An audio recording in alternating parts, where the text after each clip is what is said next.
Welcome to easy steno. Dictation 5 second बाद start होगी।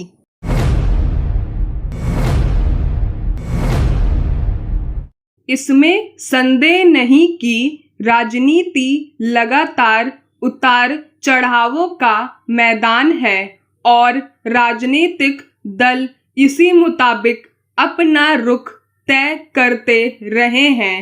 लेकिन यह भी सच है कि वक्त के तकाजे के लिहाज से कोई पार्टी इस मैदान में अपने पांव मजबूत करने वाले कदम नहीं उठाती है तो कोई मामूली चूक भी उसे दायरे से बाहर कर दे सकती है।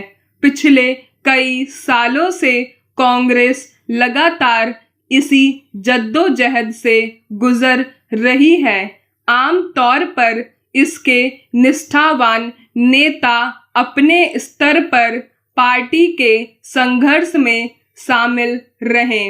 लेकिन शुक्रवार को कद्दावर नेता गुलाम नबी आजाद ने जिस तरह कांग्रेस छोड़ने की घोषणा की, वह पार्टी के लिए न सिर्फ एक बड़ा झटका है बल्कि एक ऐसा आईना भी जिस पर उसे शायद काफी पहले नजर डाल लेनी चाहिए थी। लेकिन कई बार वक्त निकल जाने के बाद उसकी अहमियत समझ में आती है।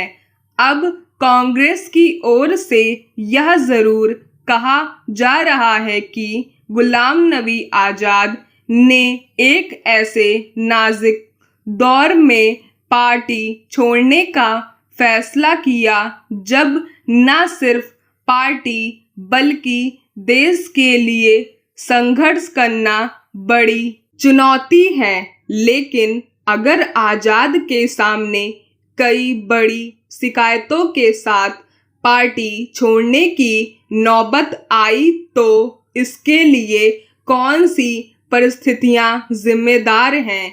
ये वही गुलाम नबी आजाद हैं जिन्होंने करीब 1.5 साल पहले यह कहा था कि मैं मरते दम तक कांग्रेस नहीं छोड़ूंगा। आजाद ने कांग्रेस छोड़ने के क्रम में सोनिया गांधी को जो पत्र लिखा उसमें उन्होंने 2014 के बाद से चुनावी राजनीति में लगातार पार्टी की कई बड़ी हार और बिगड़ती तस्वीर के अलावा मुख्य रूप से राहुल गांधी के नेतृत्व को निशाना बनाया। उनके मुताबिक पार्टी रिमोट कंट्रोल से चल रही है और फैसले राहुल गांधी के सुरक्षाकर्मी और निजी सचिव भी ले रहे हैं। उन्होंने आरोप लगाया कि राहुल गांधी ने पार्टी में सलाह मशवरे की परंपरा को खत्म कर दिया और वरिष्ठ अनुभवी नेताओं को दरकिनार कर दिया गया। हालांकि सोनिया गांधी की उन्होंने तारीफ की। संभव है कि कांग्रेस के भीतर इन आरोपों को एक असंतुष्ट नेता का बयान मान लिया जाए और आगे की लड़ाई को अहम माना जाए। लेकिन आजाद ने अपने पत्र में पार्टी के सामने जो आईना रखा है वह कांग्रेस के लिए अपने रवैये पर पुनर्विचार की मांग करता है।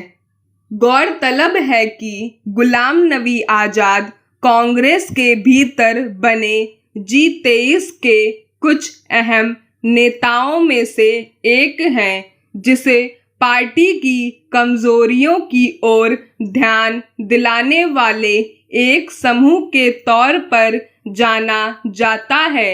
आजाद ने शिकायत की कि यह जिम्मेदारी निभाने वाले नेताओं को अपमानित किया गया। अगर आजाद के आरोपों में सच्चाई है तो लोकतंत्र के लिए लड़ाई लड़ने का दम भरने वाली कांग्रेस को इस पर विचार करना चाहिए कि फिर पार्टी की राजनीति की दिशा क्या है और उसमें नेताओं कार्यकर्ताओं की हैसियत क्या है।